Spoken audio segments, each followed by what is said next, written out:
Hey, what's up, everyone? I am going to show you a knife today, and it is not the best knife ever made by a mile. And it's probably not the best budget knife ever made. But you know what? I think it's probably one of the best budget EDC knives that's ever been made, and I think it's a pretty cool one. And this knife is the Kershaw Shuffle II. So basically, what I'm going to do is just go over some basics of this knife. It has a 2.5-inch blade and I believe a 2.25-inch cutting surface. It is made out of the legendary HCR13 MOV. Yeah, I know it's low quality steel. It's going to wear down a little more quickly than some other steels, but on the bright side, it'll be easier to sharpen. Okay, little consolation. Other thing I like is that, believe it or not, you can actually get a 4-finger grip on this thing. And it has this little choil, so you can kind of hang back here a little bit if you like.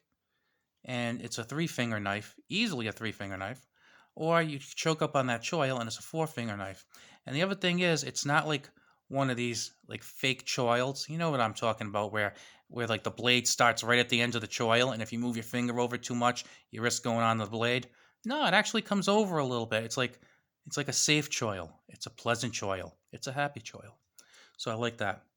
Now, the handles are made out of a special material called GRN. I believe that's glass reinforced nylon, which is a real fancy name for plastic.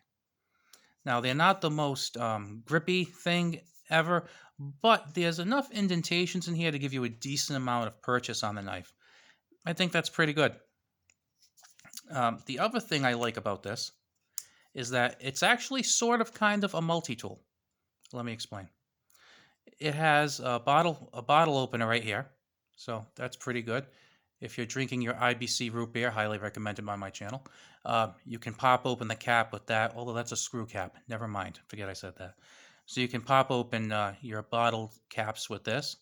The other thing I like is this whole area down here, and here's the reason why. It works, if you look at that edge, it works like kind of like an emergency screwdriver. It's not a great screwdriver, it's an emergency screwdriver. If you have a Leatherman or just a regular screwdriver, by all means use the Leatherman or the regular screwdriver. But if you're stuck with nothing, this works. It's pretty good. So that's really nice to have. The other thing you can do is use it to pry. If you're one of these people who uses the point of your blade to pry, don't do that. You can use this. You can use that to kind of like, pry up the paint can a little bit or something. It works out wonderfully. So if you think about it, you have a knife, you have a bottle cap opener, you have a pry tool, and you have a screwdriver. It's not bad. And because it's open here, if you want to, you could put that on a carabiner or attach it to a backpack. Lots of cool stuff. Okay, so let's kind of get this measured just a little bit, just to kind of throw it up against the tape measure here. So let's move it right here against the line, so we know we're getting some even measurements here. So as you can see, let's see, it's just about,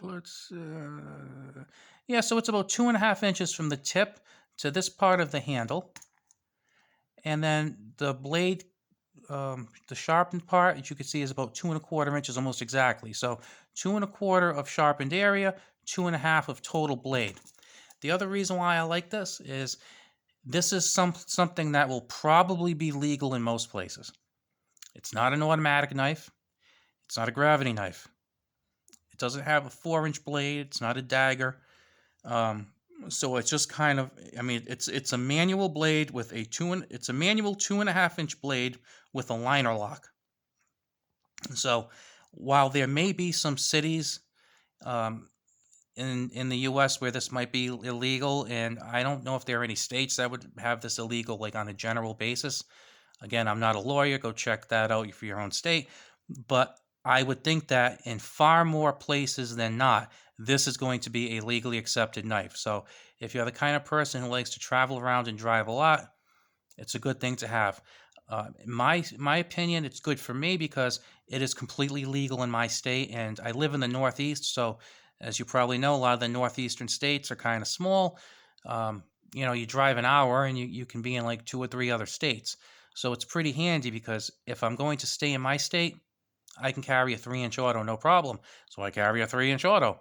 If I go into one of the 2 states, that border me within minutes of my house, I can't. So I would carry something like this because the blade length and the fact that it's a manual folder, no problem, easy peasy. If I have a meeting with an officer, I'm good, no problem. So that's another good thing. So another thing that's good about this is it is cheap. Now, all the stations that cover knives have their own guidelines and stuff. Like some places might consider a budget knife 50 or less or 100 or less, and that's fine because I think it depends on what your personal budget is, what your tastes are. Me, I consider a budget knife like under $30. My budget's really kind of budget. Some people might consider 30 a little expensive, so that's just me. This particular knife I picked up on Amazon. I believe it was about $22. And I think I did a great deal for that. By the way, I'm going to have an Amazon affiliate link in the description if you're interested in it. I think for $22, it's really good. You've probably heard the saying that something is greater than the sum of its parts. This is a perfect example of that.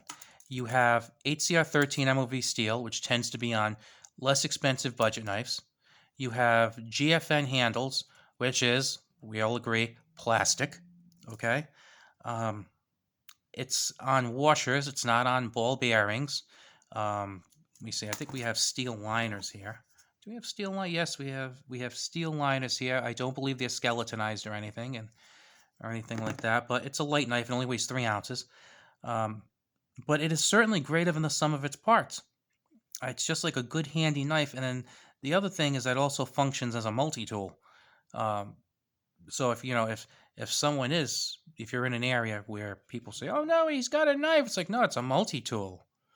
Oh, it's a multi-tool. Yeah, because that makes everything better.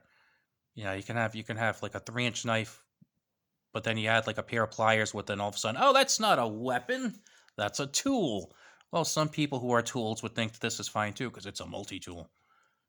There's a few of them out there, trust me. So if you're looking for a budget knife, awesome thing to have.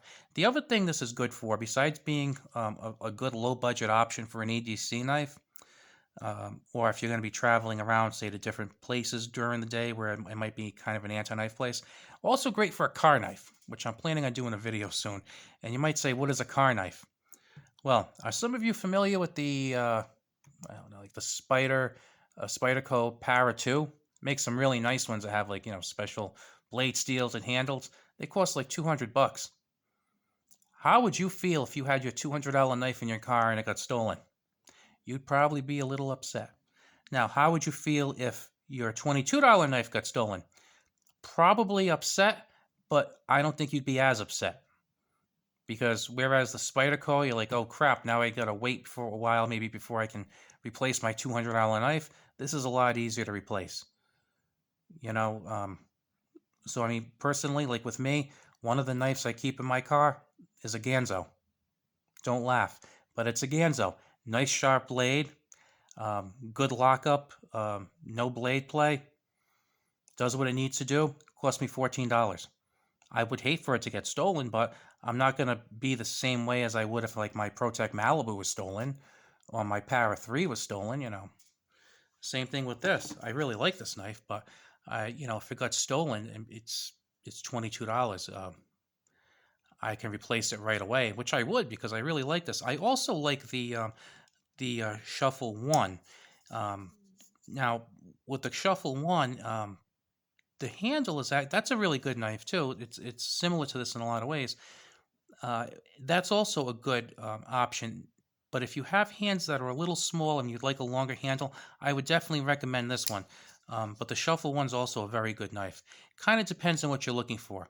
If you want something that's a tiny bit lighter and a tiny bit smaller in the handle so it's easier to hide away, I would go with the Shuffle 1. But if you don't mind the slightly longer handle, because let's see, this handle right here is just a hair below 4 inches. And like I said, it's pretty comfy to hold in your hand because not only can you get 4 fingers on it, but then it's rounded so it really goes into your palm nicely. The only complaint I have about this, and it's pretty minor, and it's something I have with a lot of knives, is you have the choil here. I would have loved it if they put jimping here. If they had put jimping from like just slightly past this this thumb stud right here, that would be awesome. I would love jimping right there because then you could really lock into it good. This is a little slick, but a little slippery, but you know, that's nitpicking. As far as the clip, they describe it as a deep carry pocket clip. Barely, I would consider this deep pocket because, you know, it's not really deep pocket, but it's fine. And it's also reversible, and just so you know, it is tip down carry. So you can put it up there, but it's tip down, put it there, tip down. So for some people, that might be a deal breaker. But you know what? For $22, you're getting a lot of knife. So just a reminder, if you are interested in this, you want to check it out, there is a link, Amazon affiliate link, in the description, and if you buy from there, I do get a small percentage that helps me support my highly luxurious lifestyle, purchasing $14 and $22 knives. That's right, you make it possible. Also, if you like this video, I would really appreciate a thumbs up. If you are not subscribed, please subscribe, and you have a good day.